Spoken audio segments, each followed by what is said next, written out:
مجھ سے ایک دفعہ ایک صاحب نے پوچھا، انہوں نے کہا کہ عیسائی کے ساتھ روٹی کھانی جائز ہے؟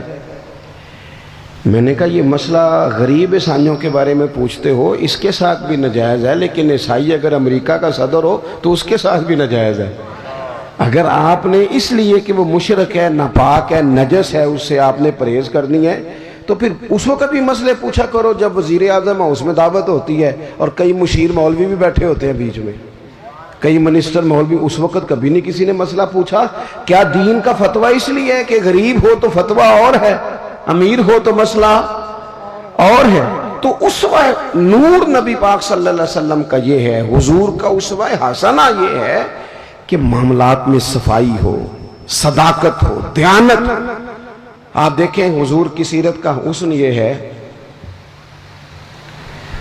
کہ ہجرت کی رات عرب کے لوگوں نے یہ طے کیا تھا کہ معاذ اللہ حضور کو شہید کرنا ہے، اور بڑے تیز تھے، عقل اللہ سب کو دیتا ہے، لیکن بعض لوگ اپنی عقل سے منفی کام لیتے ہیں اور بعض مثبت لے لیتے ہیں۔ انہوں نے حضور کے کاشانہ نور کا گھیرا کیا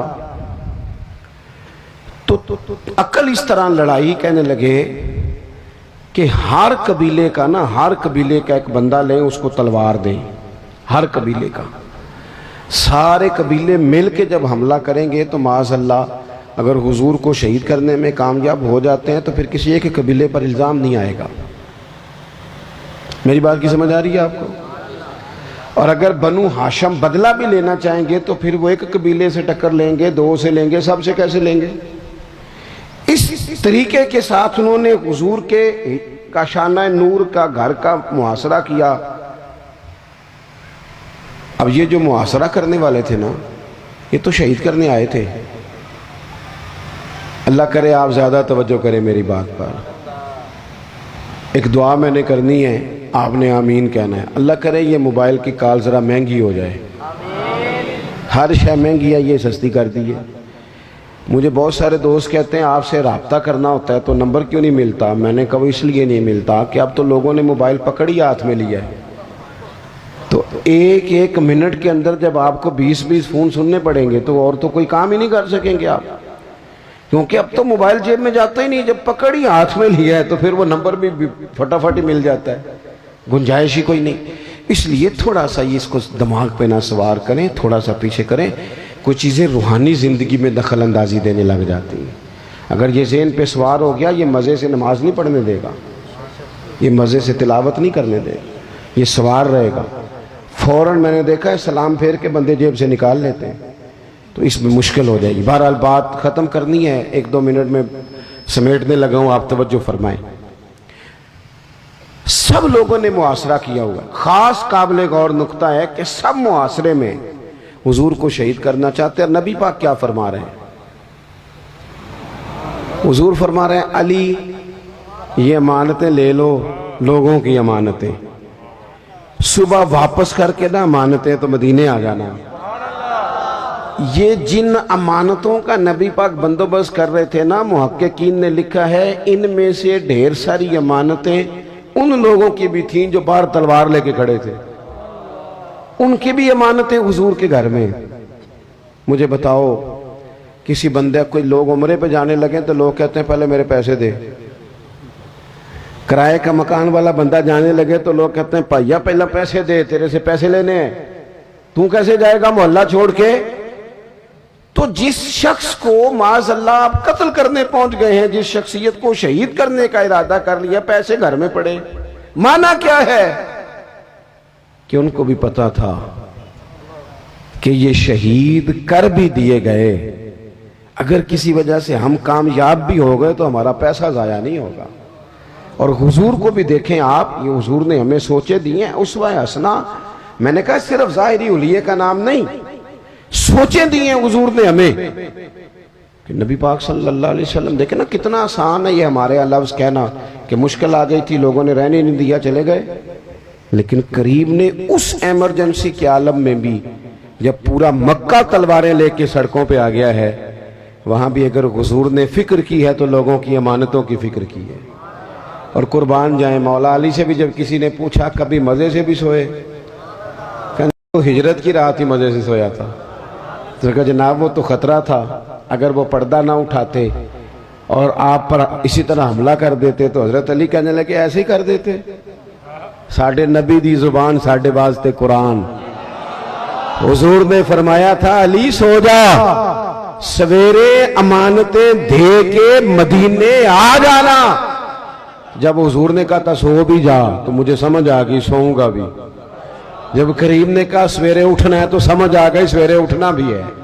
جب کہا امانتیں دے دینا تو سمجھ آ گئی امانتیں دینی بھی ہیں. اور جب کہا تھا مدینے آ جانا تو سمجھ آ گئی جناب اسرائیل اتنی دیر نہیں آ سکتے جتنی دیر حضور کا مدینہ نہ آئے. جنوں ویکھ کے ٹھر دیاں آکھیاں نے تو جنوں ویکھ کے ٹھردا سینہ ہے. ربا تیری ساری خدائی چیک کی تے شہر مدینہ ہے. اور رب بھی جانے سونے محبوبہ تیرے شہر دیاں بھی کی لذتاں نے. ایک رون جنہاں نے ویکھیا نہیں تے ایک رون دوبارہ جاون لئی. ایک رون جنہاں نے ویکھیا نہیں, ایک رون جنہاں نے ایک رون دوبارہ جاون.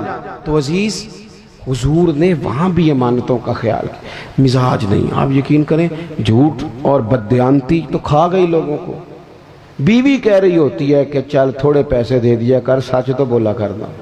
لاہور جاتا ہے تو لاہور کا ہی بتا کے جایا کر. ماں کہتی ہے پتر تھوڑے وعدے کر پر سچے کر. کیا کیا ان حکمرانوں نے؟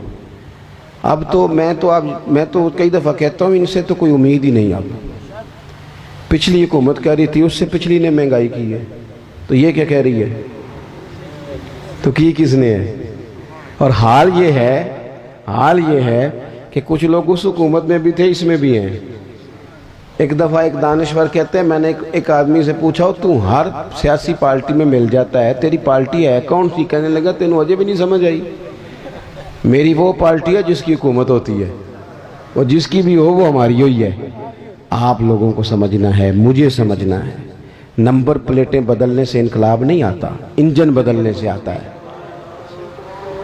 تو میں بات اسی پر ختم کرتا ہوں کہ اپنی زندگی میں اسوہ حسنہ کو اپنائیں. یہی ہمارا اصل ہے, اسی میں ہماری نجات ہے. اللہ تبارک و تعالی ہمیں اس کی توفیق عطا فرمائے. جی لائیں جی, اس کو بچے کو لائیں جی, اس کی دستار کریں اور پھر سلام ہوگا اور مفتی صاحب دعا فرمائیں گے. بیٹھ جاؤ, دل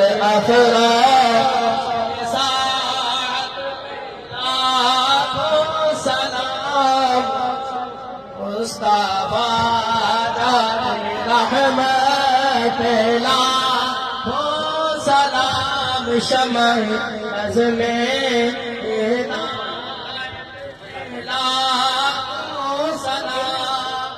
یا الہی صدقہ ہے آل رسول اور یہ سلام آج زانا خوب